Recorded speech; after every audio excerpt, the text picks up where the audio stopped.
Good morning. I'd like to welcome you to this public meeting of the New York City Rent Guidelines Board. This is just one meeting in a series of public meetings and hearings to determine renewal lease adjustments for rent-stabilized housing units in New York City with leases commencing or being renewed on or after October 1, 2018 and on or before September 30th, 2019. I will now take roll call. Please respond if present. Hillary Botine. Present. Rodrigo Camarena, Present.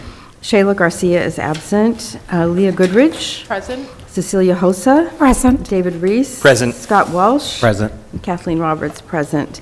Let the record show that we have a quorum. In your folder, you will find copies of the 2018 Price Index of Operating Cost and the 2018 Mortgage Survey Report that will be presented at today's meeting. In addition, there's a memo regarding an analysis of income and expense profiles of stabilized buildings containing different proportions of stabilized units. This memo was distributed to the board prior to today's meeting. We'll discuss this memo during the board discussion portion of our agenda. 2018 Income and Affordability Study follow-up memo is also in your folder, addressing questions that were asked at our previous meeting. For the past several years, staff has prepared historical data tables for the members of the RGB prior to the preliminary vote. These tables were distributed to the board prior to today's meeting, and copies are in your folder.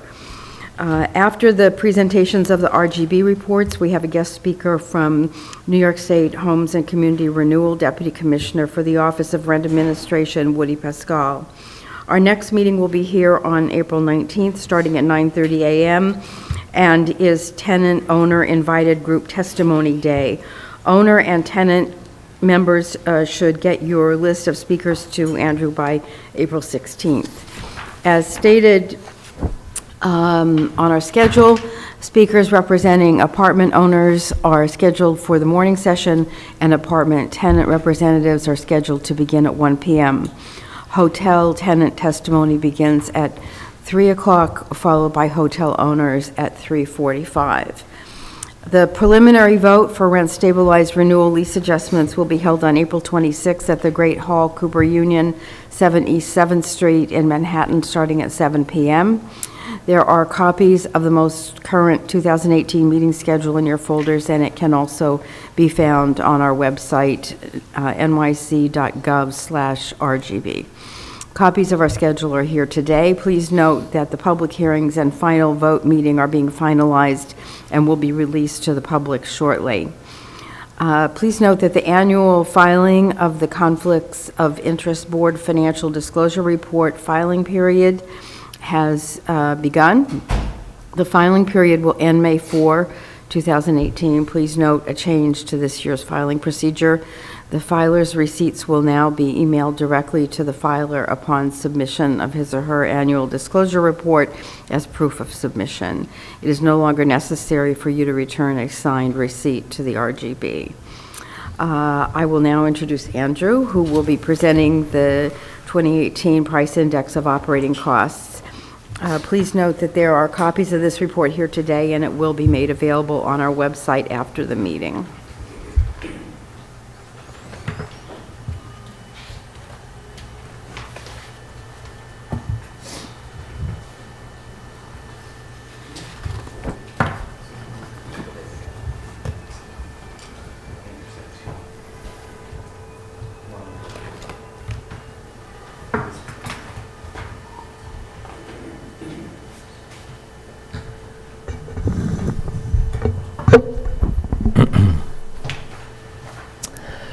Good morning. Good morning.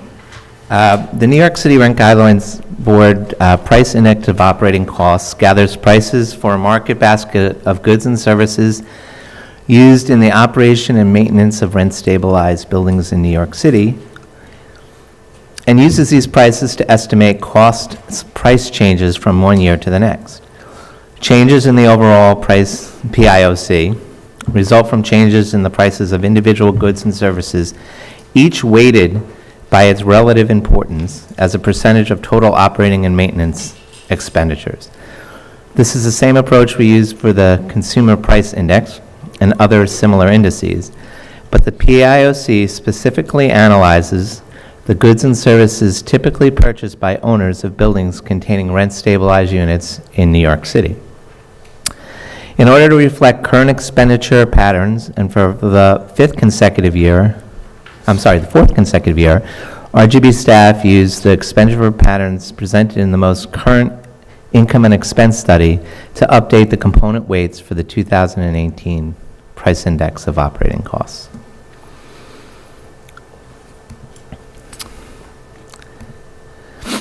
This year, the PIOC for all rent-stabilized apartment buildings increased by 4.5%, just 0.1 percentage point higher than last year's 2018 projection of 4.4%. Increases occurred in all PIOC components, by the greatest proportion in the fuel component, which increased by 16.4%. The growth in the Consumer Price Index during the same time period was less than the PIOC, rising just 1.8%. The core PIOC rose 3.7%, and the PIOC for apartments is projected to be 3.4% in 2019.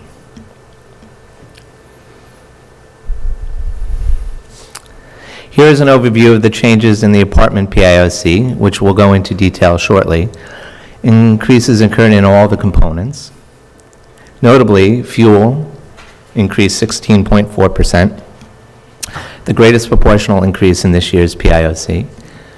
Taxes increased 6.3%, and more moderate increases were seen in the remaining 5 components that ranged from 0.5% for utilities to 3.4% for maintenance. These changes in costs resulted in a total increase of 4.5%.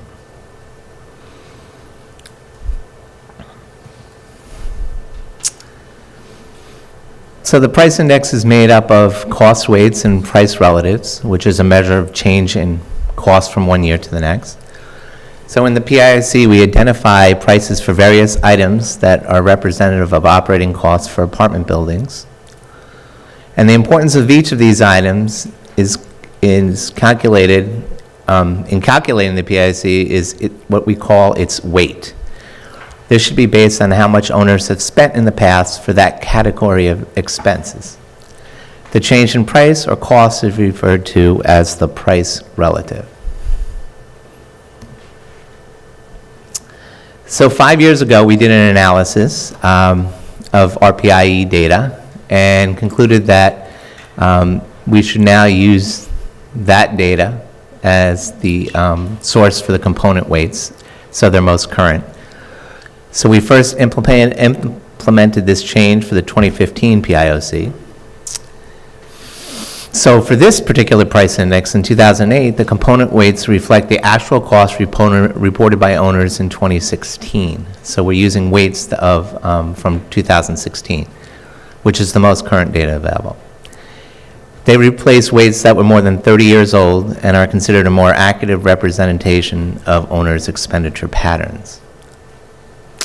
But it's important to note that RPI data is not used to calculate the hotel and loft indices, which I'll go into later.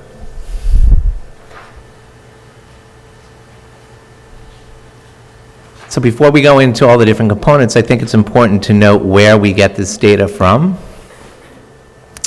Essentially, we get it from government agencies, vendors and contractors, unions and utility companies, and some of the information we do get from owners of rent-stabilized buildings.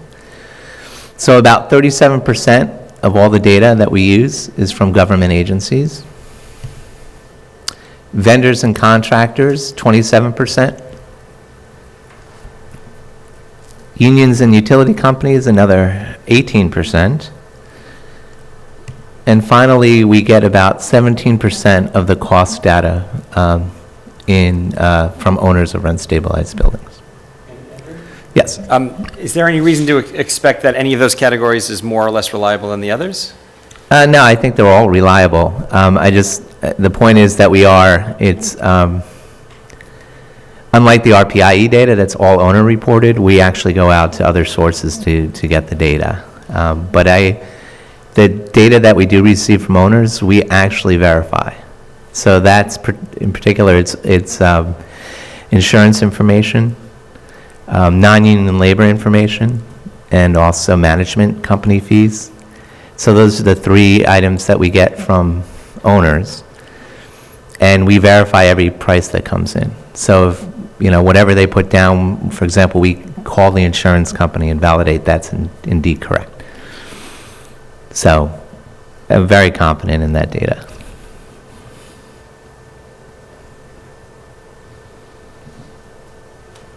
So now I'll go into each component and discuss a little bit about the change in costs. Real estate taxes, which is the largest component, and in fact represents about 30% of owners' costs. And this year, taxes rose 6.3%, driven largely by the rise in assessments, which is the left-hand column up there. So this slide shows a breakdown in the change of assessments and exemptions by borough. Assessed valuations of properties containing rent-stabilized units rose by 9% citywide in fiscal year 2018, and the fiscal tax year is July 1 to June 30. But the bills are paid July 1 and January 1. So assessments rose in all 5 boroughs, with Brooklyn witnessing the highest growth at 11.9%, followed by the Bronx at 9.4%, Queens at 9.1%, Staten Island at 8.1%, and Manhattan at 7.8%. Buildings in Manhattan account for much of the change in assessed value citywide, and this is true in fiscal year 2018, with 62% of total assessed value attributed to this borough. The large majority of rent-stabilized multifamily properties are in tax class 2, and there was a 1.3% decrease in the class 2 tax rate from fiscal year 2017 to fiscal year 2018, and it fell in each of the 5 boroughs. Did you give us last year that table of what the tax rates have been over time? Yes. Can we just get that updated in our package? Because the period we're voting on will have a new tax rate. It could go up or down, stay the same. What was the basis for reducing the tax rate? Is that a one-off, or do we, is it? It's, there's one tax rate that's actually set in Albany. There's a tax rate for, I don't know the rate off the top of my head. But what the city will then and is allowed to do, there's 4 tax classes. So they will adjust from year to year those tax rates to equal the one amount that's allowed at Albany. So in some years, the tax rate will go up, or, in tax, class 2, others years it will go down. I'm not sure exactly how they determine which tax class will get increases or increases in the rate. But particularly in class 2 buildings, the ones we look at, assessments have been driving the increase in taxes for a long time now. You'll see it on the next chart. The next slide, there's a graph. So just before I go to that, exemptions do have, an impact. So the more exemptions, it lowers the amount of tax. So that the impact of that was one percentage point. So the total change ended up being 6.3% for the buildings. And so from this table, you can see it graphs. The black line going through is the change in taxes. The orange bars are the assessed values. So you can see certainly from 2011 on, assessments have really driven increases in real estate tax costs. And the green bar represents exemptions and abatements, and tax rate. So those have actually gone down the last 3 years combined, 6 years rather. So again, assessments are driving the change in the rise of real estate taxes.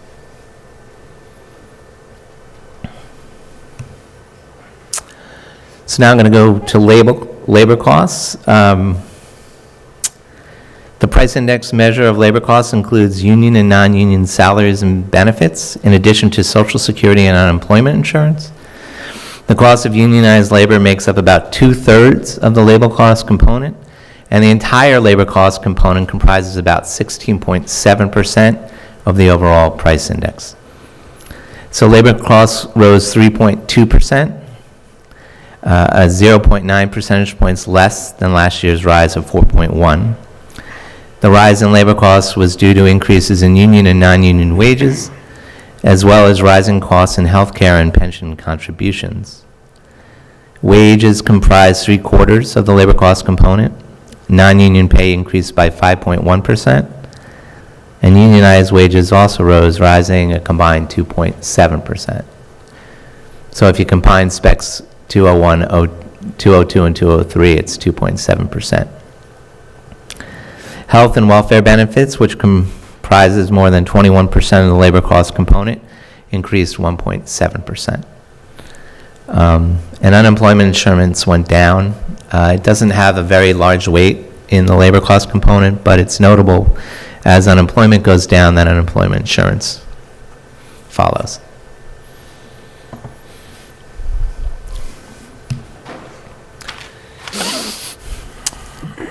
The fuel component comprises about 6.4% of this year's price index. And the change in costs measured in this component considers both the change in weather and the change in prices for heating multifamily buildings with fuel oil, natural gas, and steam. This year, the fuel component increased 16.4%. The cost for heating buildings by gas makes up almost half of this component, and the gas costs increased 15.4%. Fuel oil costs, which account for 43% of this component, also rose, increasing 19.9%. And steam costs rose 4.5%, but these costs only account for roughly 8% of the fuel component. So as previously stated, this year fuel oil costs increased 19.9%. Along with measuring price, the PIOC also takes into account the effect of weather on the demand for fuel, especially during the heating season when the large majority of fuel is burned. Since the weather this year was colder than last year, the increase in fuel costs was greater than it would have been if price alone was considered. So fuel oil prices increased by 16.3%.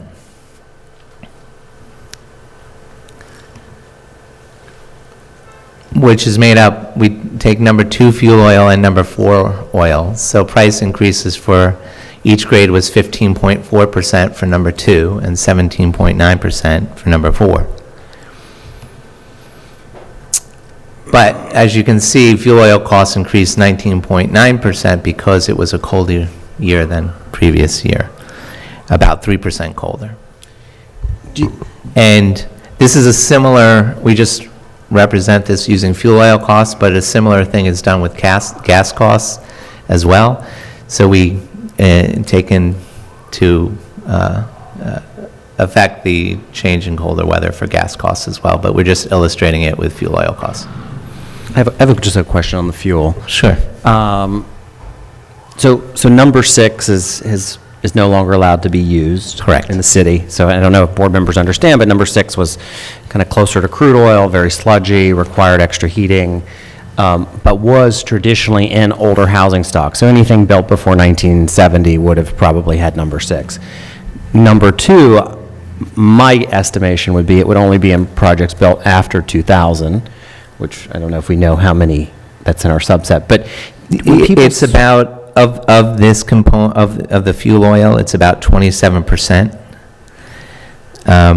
where number 4 is comprises about 15% of the components. So we're finding that more number 2 oils are out there now, but it may have been conversion from gas. When they had, from number 6, some stayed with oil, some converted to gas. Okay. So, but there is a higher percentage from our surveys that's showing number 2, when it comes to fuel oil, is being burned. Andrew, could you just, I think you've explained it already, but just explain again. So the time period that you're measuring fuel costs is from when to when? It's from April 2017 to March 2018. Okay, so it's current year. It's as current as we can get, yeah. Okay, thank you. The large majority of the price index is as current as March. Okay. Trying to think if there's any that isn't. I think it's pretty much all of it. I'm trying to think of a part of the component. I guess, yeah, it is. Some of the changes in union contracts happen earlier in the year, but it's not reflected from last year, so it's reflected in this year. So it's current in that sense. But those increases, I think, were taken last April. So, but they're still in effect now, so it's current. So we try to get everything's pretty much April to March. Mm-hmm. Thank you.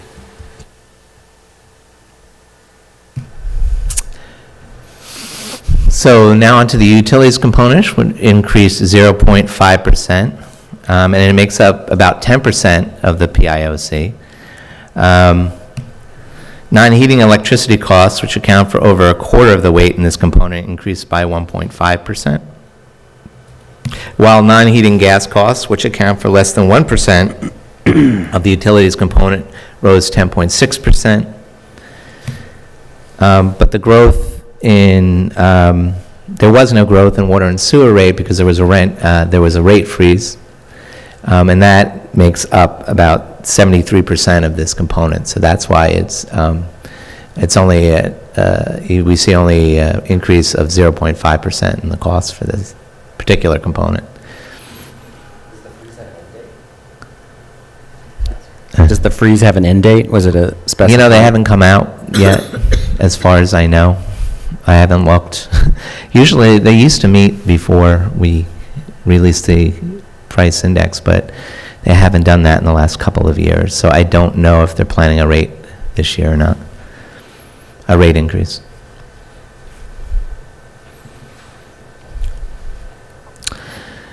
So in an attempt to update the PIOC, last year, an expenditure survey for maintenance costs was included in the owner survey. The 2017 expenditure survey of owner maintenance costs revealed that they spend less on maintenance supplies and replacement items than in previous price. A little jump the gun there. On maintenance supplies and replacement items than in previous price indices, eliminating the need to gather so many items representing these two categories. As a result, 14 items were removed from the survey, such as air conditioner repair and small refrigerators, and 4 new ones were added, such as extermination and electrician services. Andrew, was this list finalized in consultation with representatives of the landlord industry? When we have items that represent these different costs, it's based on weight. So if I have a certain amount of weight, I need a certain amount of items to represent that cost. So we're not going to capture for example, in different hardware items they may buy, from light bulbs to toilet seats to light switches, things like that. If the weight goes down, we're not going to capture every single thing that owners are going to pay for. So what we did, we simply reduced the number of those items. Did we consult? No, we didn't consult. We consulted in the sense that we did an expenditure survey. So owners told us what their percentage of what they're spending on, but we determined what we are going to price, which we feel is representative. I think it's important to note that we weren't capturing electrician costs, now we are. We weren't capturing extermination costs, now we are. So I think those were two of the items that we felt from that owner survey that needed to be added because people are spending more in those particular items. So as the weight changes, we determine the number of items that need to be collected. And we feel it's representative because we're not going to capture every item that they purchase. I have a question. So does the price index makes any difference when owners purchase something at a wholesale price other than? That's a good question. We actually capture that. So when we price, the methodology of how we gather prices is we do it through the internet, but we also do it through calling, and we for example, we call contractors for their, how much did you charge this year per particular specific job? What are you charging this year? So we call the contractors. For supplies, we take into account if it's a sale or if there's a wholesale or if you buy more than one particular item at a time, if there's a discount for that, yeah. So we capture that when we go and get our prices as well. So yeah. Okay. We're trying to purchase as though, how an owner would purchase.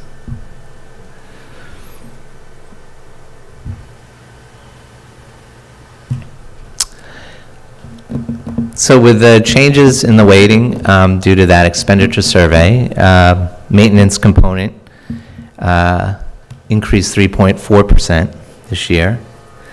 This component includes painting and other services performed by contractors, hardware and cleaning items, and appliances that need periodic replacement. This component accounts for about 17.9% of this year's price index. So of the 39 expense items contained in this component, just 3 items account for 43% of the expenditure weight, repainting and plumbing, faucets and plumbing stoppage. This year, painters' rates rose 6.3%.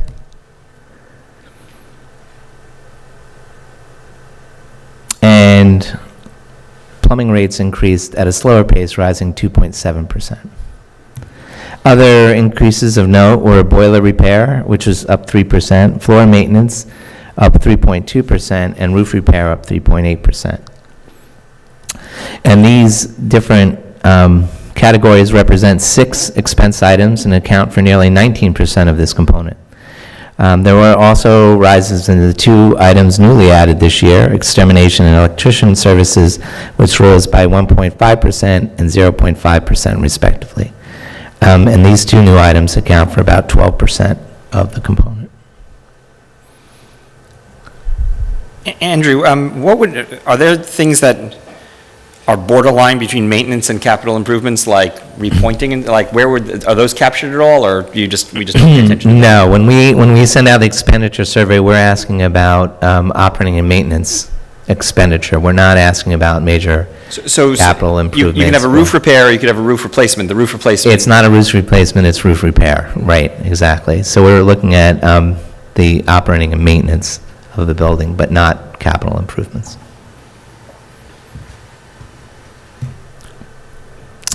So administrative costs increased 1.6% this year.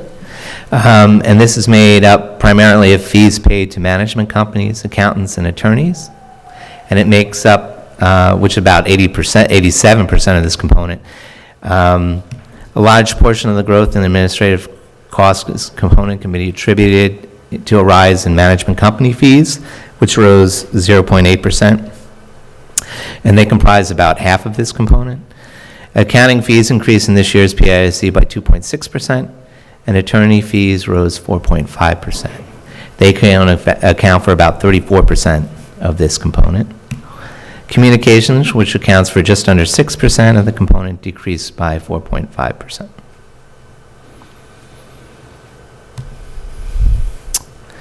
And the last component, insurance costs. For the 7th consecutive year, there was an increase in insurance cost component, rising 3.3% compared to last year's increase of 8%. Insurance costs account for about 5% of the PIOC.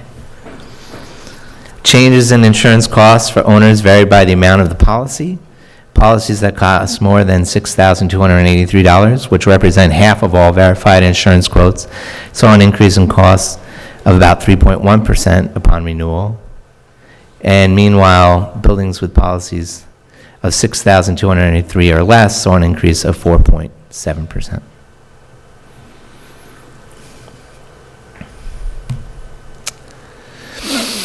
So that's the all apartment price index. In 1983, when we did the expenditure survey back then, we were able to calculate separate sets of expenditure weights for different types of buildings that contain rent-stabilized units.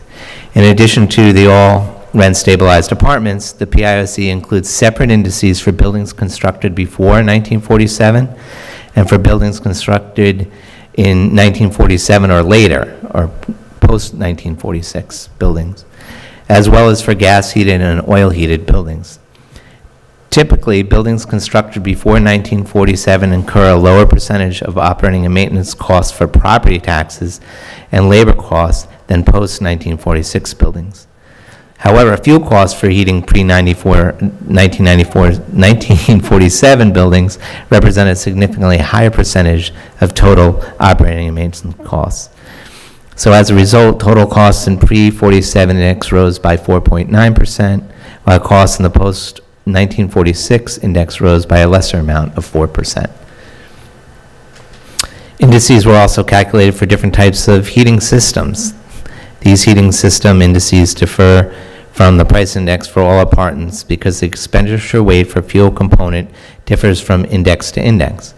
Because the fuel component carries more weight in oil-heated buildings versus those heated by gas, the oil-heated index, 5.1%, rose more than the gas-heated index of 4.4%.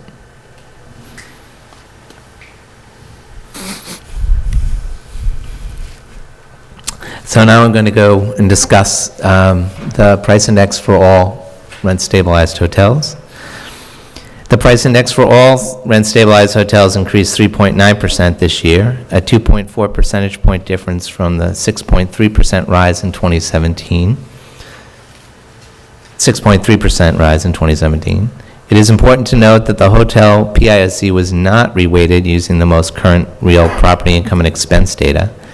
However, in order to maintain symmetry between the indices, the expense items were aligned to the 7 components now used in the apartment PIOC. The realignment of the hotel expenditure weights had no impact on the change of the overall PIOC, which would have remained 3.9% if the old alignments were used. This year, there was an increase in all 7 of the PIOC hotel components. The fuel component witnessed the highest increase, rising 15.1%.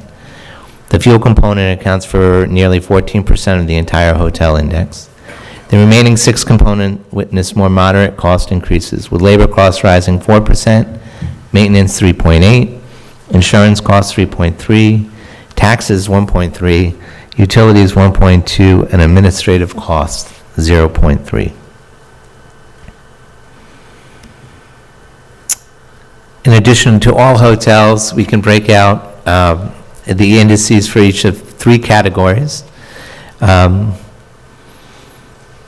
The 3 categories of hotel are traditional hotels, a multi-dwelling that has amenities such as a front desk, maid, or linen services. Rooming houses, a multiple dwelling other than a hotel with 30 or fewer sleeping rooms. And single-room occupancy hotels, a multiple dwelling in which 1 or 2 persons reside separately and independently of other occupants in a single room. Among the different categories of hotels, the index for traditional hotels increased 1.9%, rooming houses by 6%, and SROs by 5.5%.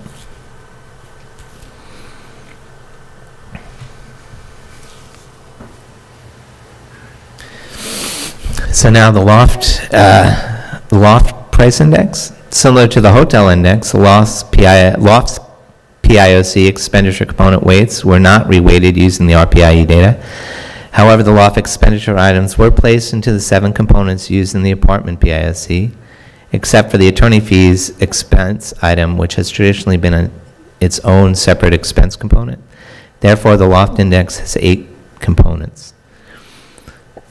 The increase in Loft index this year was 5.2%.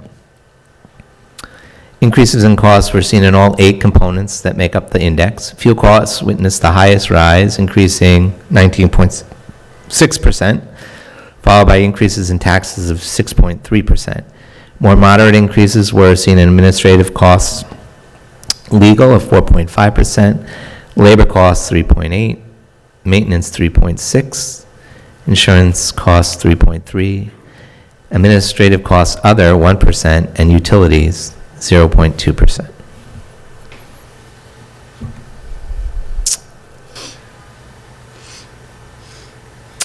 So the core PIOC, which measures long-term trends by factoring out shifts in fuel costs for heating, rent, stabilized buildings in New York City, rose 3.7% in 2018. The rise in the 2018 core was 0.8 percentage points lower than both the apartment index and last year's core, which were both 4.5%. Excuse me.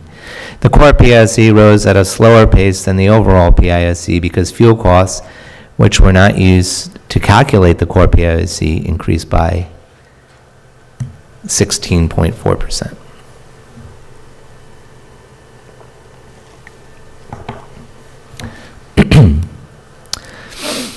(2019) PIOC projection. Projections for the components of the PIOC are performed to provide the Rent Guidelines Board with an estimate of how much costs are expected to rise in the year following the current price index. Last year's projected PIOC increase of 4.4% was just 0.1 percentage points off from the 4.5% measured in this year's PIOC. Let me repeat that. The PIOC projected last year was 4.4, and this year is 4.5%. What's the stock market going to be next year? Yeah, that would be nice, wouldn't it? So the prediction from last year was very close to the actual measured change in cost witnessed this year. This slide shows an overview of the price index projections for all rent-stabilized apartments from March 2018 to March 2019. Overall, the PIOC is expected to grow by 3.4% in this time period.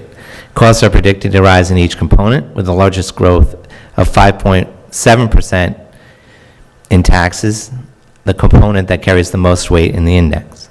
Other projected increases include insurance costs of 5.3%, labor costs 3.2%, administrative costs 2%, maintenance 1.8%, utilities 1.7%, and fuel 1.1%. The core PIOC is projected to rise 3.5%, just 0.1 percentage points more than the overall projected apartment PIOC. Andrew, so how do you project based on last year's data? Do you just continue the trend line, or how do you? Well, I have this magic set of dice that I like to use. No, there's different ways we measure it. The real estate taxes, which are about 30% of owners' costs, there's ways to use the tentative assessment rule to try to determine what those increases will be.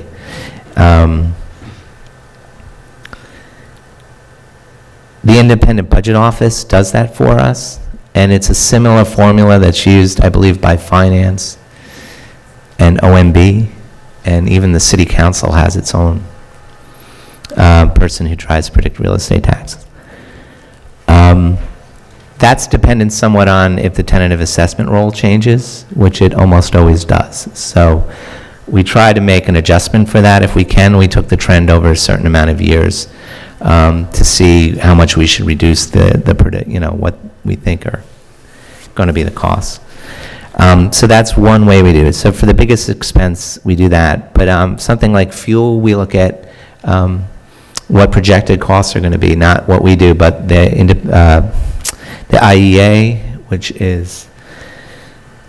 stands for, it's in the report, Energy Agency. I don't know what I forgot what the I stands for. Anyway, they predict prices going all the way out through 2019 and maybe beyond, so we use those prices.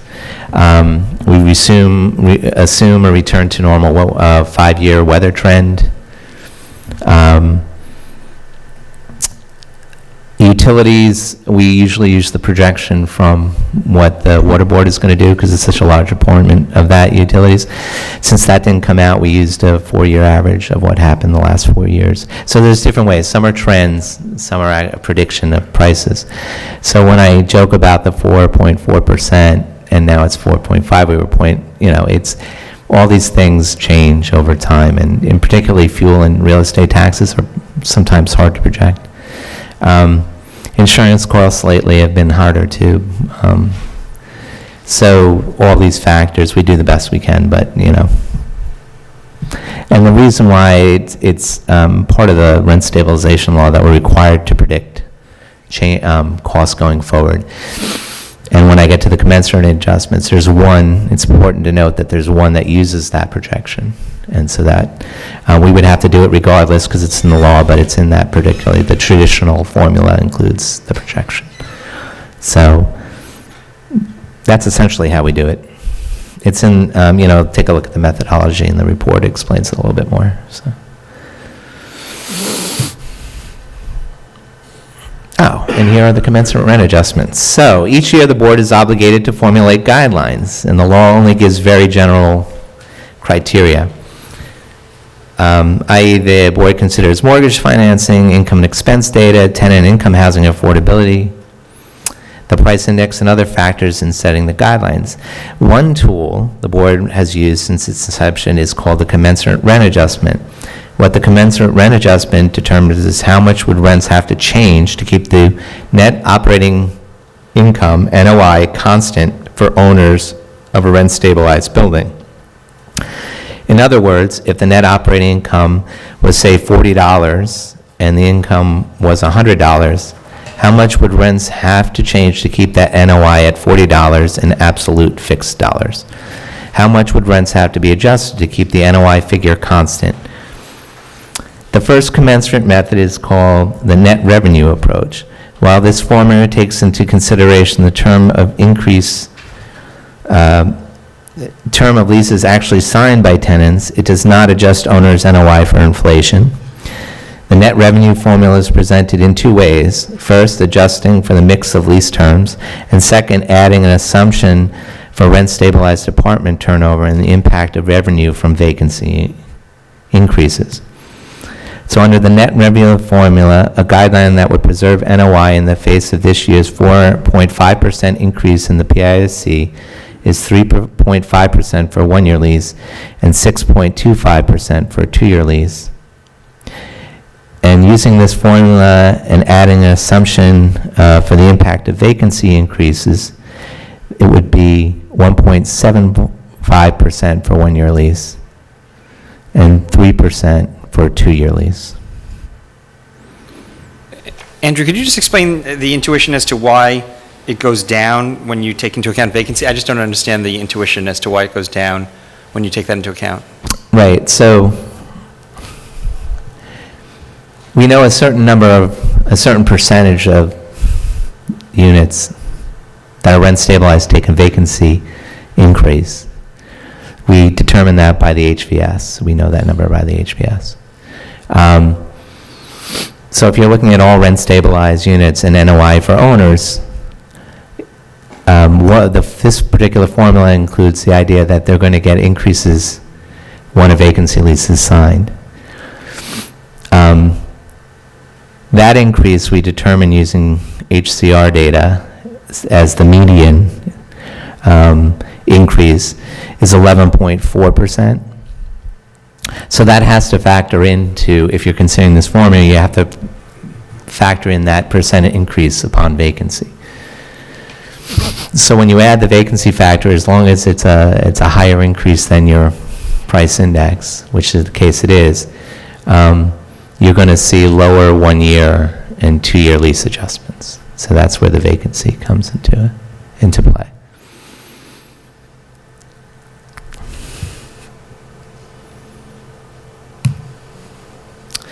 So the second commensurate formula is similar to the first, but we also adjust the NOI portion of the dollar by the CPI.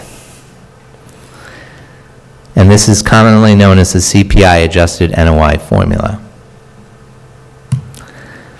So a guideline that would preserve NOI in the face of the 1.8% increase in the Consumer Price Index and the 4.5% increase in the PIOC is 4.5% for one-year lease and 7.25% for two.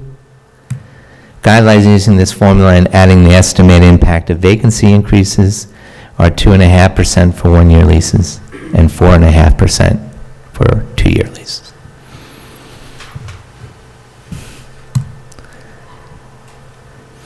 The third commensurate method, the traditional commensurate adjustment, is the formula that has been in use since the inception of the Rent Guidelines Board, as the only method that relies on the PIOC projection. The traditional commensurate yields 2.9% for a one-year lease and 4% for a two-year lease.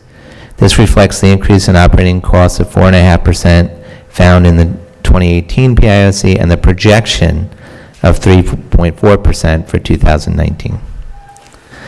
And each of these formula may be best thought of as a starting point for deliberations. The data presented in other Rent Guidelines Board annual research reports, such as the Income and Affordability Study or the Income and Expense Study, along with public testimony, can be used in conjunction with these various commensurates to determine appropriate rent adjustments. Andrew, what if you broke down the pros and cons of relying on the last two commensurates? What would be the pros and cons of each one? The last two, meaning the CPI and the traditional? Yes, CPI with vacancy increase. The This- CPI adjusted NOI commensurate adjustment with vacancy increase versus the traditional commensurate adjustment. What would be the pros and cons? Oh, okay. Well, I mean, this formula, CPI, is doing two things that the other is not. The traditional is not taking into account the mix of lease terms, meaning that what percentage sign a one-year lease, what percentage of folks are signing a two-year lease. And so the net revenue does that, and this formula does that. Nor does the traditional take into account CPI, NOI being affected by the consumer, the CPI.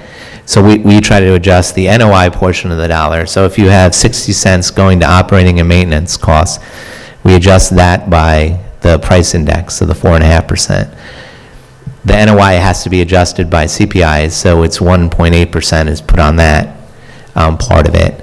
And that's what that's doing. And then we add in vacancy. The traditional doesn't add in vacancy factor either. So why wouldn't you take into account the PIOC, which is in the traditional, in the CPI adjusted NOI? Like, why wouldn't you have a commensurate that takes into account everything? I think that's what the CPI adjusted does, except it doesn't include the projection, because these formulas, the commensurate and the net revenue, are designed to compensate owners for expense that has already happened. The traditional is not only doing that for one-year leases, but it's saying we're taking a two-year lease and we're projecting what expenses are. So you wouldn't want to use the projection in either the net revenue or the CPI, because that's not what it's doing. It's it's compensating owners for expenses that already occurred, that were measured by the price index and by the CPI. So you wouldn't try to predict out, because in their 1 and 2 year leases, they're making owners, their NOI constant for what has already been expensed, where the traditional takes 1 year leases and trying to compensate owners for that 4.5%, and then the 2 year lease signers are compensating not only for the 4.5%, but also the 3.9% projection. So it's predicting future expenses. So you can't put the projection in the other two formulas. It's not what they're designed to do. So then the choice that we face is focus on projections or focus on actual past performance? Right, and we can measure past performance much more accurately than we can predict the future. But yeah. Irregardless of our lucky success this year. That's, it's just not the norm. If we could consistently predict the future, yes, the traditional is fine. We keep the traditional in there, to be honest, because the law says we have to predict, And it's something that's been done traditionally from the very, very beginning. These other formulas came into effect, staff produced them in the 90s. So, because we realized that there was deficiencies in the traditional, and it became increasingly harder to get a correct prediction. So we reacted to that, and so we've come up with these alternative formulas from the traditional. But I think historically it's good to have, because you can track it over time, which you have data that you've been given that tracks that.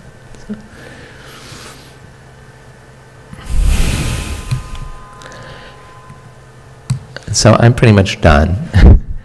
There is a summary, it just went 4.5% was the increase in the price index this year. Cost in gas heated buildings rose 4.4% and rose 5.1% in oil heated. The core PIOC, which excludes the fuel costs of fuel, rose 3.7, excuse me. And the biggest proportional increase was 16.4% for fuel costs. Taxes rose 6.3, maintenance 3.4, insurance 3.3, labor costs 3.2, administrative costs 1.6, and utilities increased 0.5, and costs are projected to rise 3.4% next year.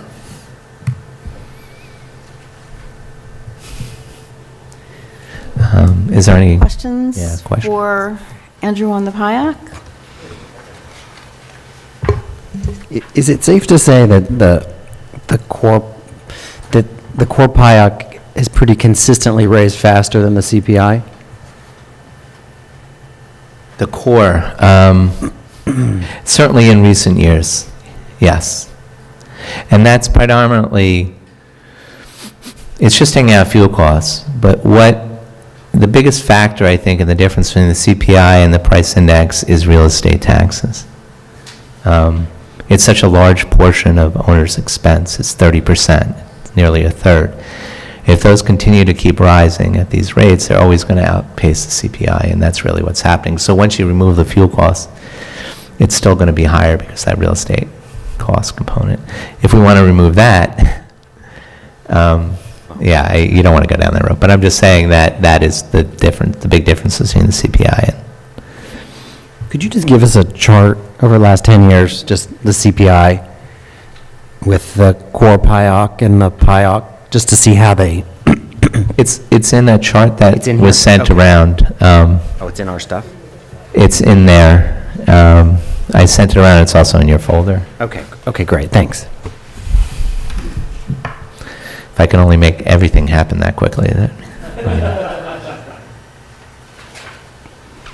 I note that our next guest is here, and I'm thinking maybe we should sort of switch We could switch gears. that's switch gears Yeah. and get that presentation so they don't have to wait through right. Or they the don't have to sit through. mortgage yeah. survey. I Yeah. agree. It makes sense.